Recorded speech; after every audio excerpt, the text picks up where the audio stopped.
একটা বাচ্চাকে উৎপাদন করাতে পারে না।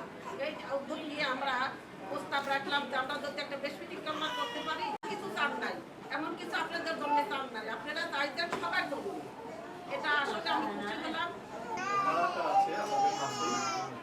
সেই মহিলারা তারা চিন্তা করে তারা আসলে সামগ্রিকভাবে সকল পরিবার, যে পরিবারে নারী আছে, যে পরিবারে মা আছে, প্রত্যেকটা পরিবারের এই একটা বড় সমস্যা।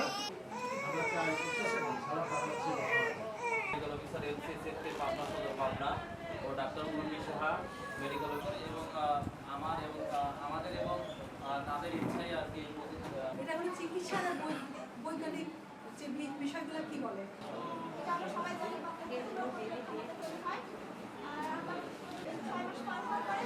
পাশাপাশি আমাদের সব বাকিকে 9টা আছে এখানে কাজ করতাম সবাইকে দিলাম এবং সিসিটিভির এরিয়া ম্যানেজার এবং সিসিটিভির কোর্স কোঅর্ডিনেটর এবং সিসিটিভির কর্মকর্তা কর্মচারীবৃন্দ এবং কেন কষ্ট লাগছে আমাদের শেয়ার করতে চাই।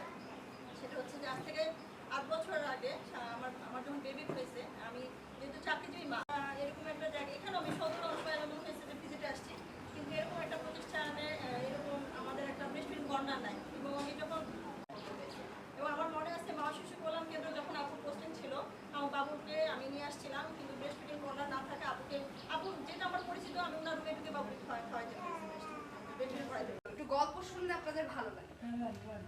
তো আপনাদের মতো এরকম একজন মা আছে, ওনার নাম হচ্ছে ইশরাত জাহান। উনি হচ্ছেন একজন আইনজীবী। তো উনি ওনার 9 মাস বয়সে এয়ারপোর্ট বলে না, দেশের বাইরে থেকে নামছে।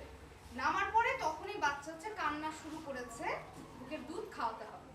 যেই সময়টা হয় যে আপনারা নিশ্চয়ই জানেন, এই অভিজ্ঞতাগুলো আপনাদেরও হয়, যখন বুকে দুধ চলে আসে তখন পেইন করা শুরু করে।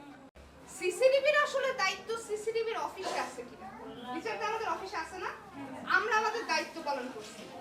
গয়েশপুর ইউনিয়ন এই জিনিসটা আমাদের জায়গা দিছে আমাদের মামুন ভাই, সেজন্য আমরা অনেক ধন্যবাদ তাকে। কিন্তু এই জিনিসটা তৈরি করার আসলে দায়িত্বও ছিল এই প্রতিষ্ঠানে। যাই হোক, আমরা এটা উপজেলা আমাদের নেটওয়ার্কের সভানেত্রী সহ সদস্যরা চিন্তা করছে যে গয়েশপুর ইউনিয়নকে আসলে সহায়তা করবে, সেই জন্য তারা এটা নিজ উদ্যোগে করে দিয়েছে। কিন্তু এইটা না যে সিসিটিভি আসলে বাংলাদেশের সব জায়গায় করতে পারবে, সম্ভব না। আমাদেরকে এত টাকা আছে?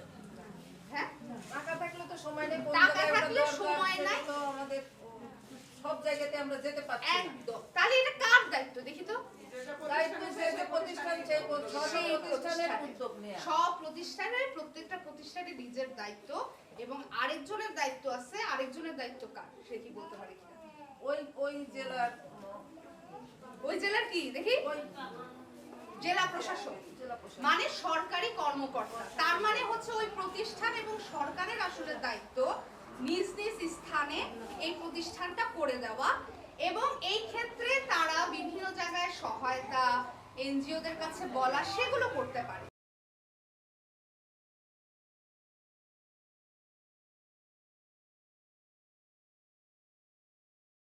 সব জায়গায় যাওয়া সম্ভব না।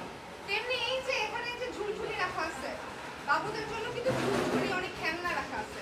এখন এটা যদি কোনো বাচ্চা ভেঙে ফেলে বা কোনো কারণে এটা নষ্ট হয়ে যায়, এইটার দায়িত্ব কিন্তু আর সিসিটিভির না, তাহলে কারের দায়িত্ব? আচ্ছা, এইটুকু আমার বলার কথা। এই কারণে এই মুহূর্তে দরকার মাতৃদুগ্ধ কর্নার, এই মুহূর্তে দরকার মাতৃদুগ্ধ কর্নার, মাতৃদুগ্ধ কর্নার।